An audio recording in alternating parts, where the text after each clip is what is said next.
శ్రీమాత్రే నమ. సద్గురు జ్యోతిషాలయం బ్రహ్మశ్రీ చంద్రమౌళి వెంకటేష్ శర్మ.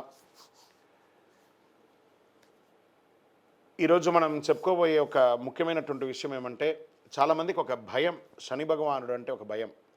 శని వక్రగతి అనేది అవుతుంది. ఇది వచ్చి రెగ్యులర్ ప్రాసెస్ అండి. మనం ఇదివరకు కూడా ఈ పంచగ్రహ కుటుంబం గురించి చెప్పాము. అలా అయిపోతుంది, ఇలా అయిపోతుంది అంటే దానికి మనం ఒక వీడియో ఇచ్చాం. చాలామంది పాజిటివ్గా దానికి రెస్పాండ్ అయ్యారు. ఇవన్నీ కూడా రొటీన్ లైఫ్లో జరుగుతున్నట్టు చూడండి.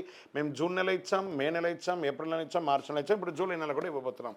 ఇదన్నీ రొటీన్. అలాగే శని కూడా తన యొక్క గమనంలో ఇదొక రొటీన్ జర్నీ అనమాట. శని వక్రగతి ఆ తిరోగమనాన్ని ఎలా చెప్తున్నా అంటే, జ్యోతిషాస్త్ర ప్రకారం కర్మ ప్రకారం ఫలితాలను ప్రసాదించేవాడు మరియు న్యాయాధిపతి అయినటువంటి వాడే శనేశ్వరుడు. శని ఈశ్వర శబ్దం కలిగిన వాడు.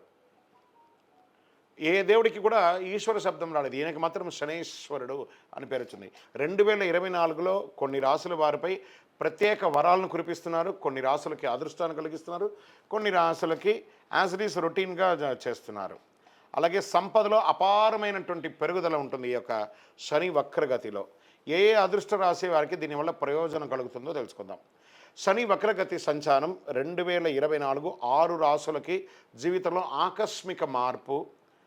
మిథున రాశి మిత్రులారా, శనిగ్రహం వల్ల మీకు ఎలాంటి హాని జరగదు, శుభమే జరుగుతుంది.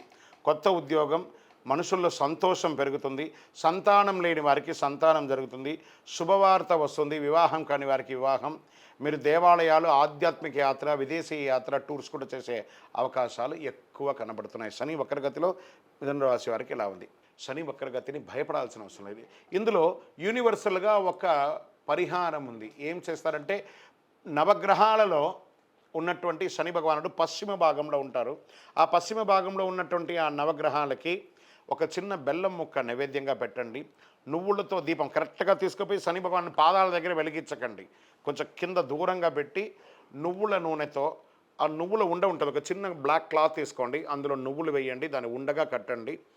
దాన్ని ఆ ప్రమిదలో పెట్టి నువ్వుల నూనెతో దీపం వెలిగించండి. దాంతో మీ వయసు ఎంత ఉందో అన్ని ఒత్తులు వేయండి. అన్ని ఒత్తులు వేసి మీ యొక్క దీపం వెలిగించండి.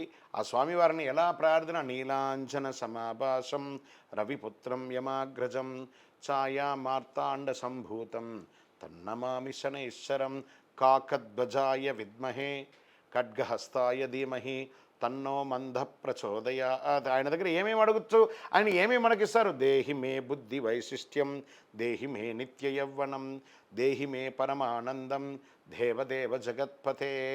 శని భగవానుడికి అధిపతిగా ఉన్నటువంటి స్వామివారు అఖిలాండ కోటి బ్రహ్మాండ నాయకుడు శ్రీ ధర్మశాస్త్ర అయ్యప్ప స్వామివారు. శని ప్రీతి, ఆయన ప్రార్థన చేస్తే శని ప్రీతి వస్తుందట. అలాంటి అయ్యప్ప స్వామివారి 18 అవతారాల దేవాలయం మనం తిరుపతిలో నిర్మించాము. కపిల తీర్థానికి దగ్గరలో జీవకోన అనే ఒక ప్రాంతంలో జీవలింగేశ్వర స్వామి వారి సన్నిధానంలోనే ఈ అయ్యప్ప స్వామి వారి 18 అవతారాల దేవాలయాన్ని నిర్మించి ఉన్నాం ఆల్రెడీ. ఇంకనూ ఆ దేవాలయంలో 27 నక్షత్రాలకు 12 రాసులకు కూడా దేవాలయం నిర్మించబోతున్నాం. మీరు తిరుపతికి వచ్చినప్పుడు మన దేవాలయాన్ని దర్శనం చేసుకోండి. రైల్వే స్టేషన్ నుండి, బస్టాండ్ నుండి ఒక 3 కిలోమీటర్ దూరంలోనే ఉంటుంది. మీరందరూ కూడా క్షేమంగా ఉండాలి. శని భగవానుడు చాలా మంచివారు, ఐశ్వర్యవంతుడు. శని భగవాను చూసి భయపడకండి. శని అనకండి, శని భగవానుడు శనైశ్వరుడు అనండి. అనుగ్రహం పొందుతారు. విజయోస్తు. వందే మాతరం, వందే మాతరం, వందే మాతరం.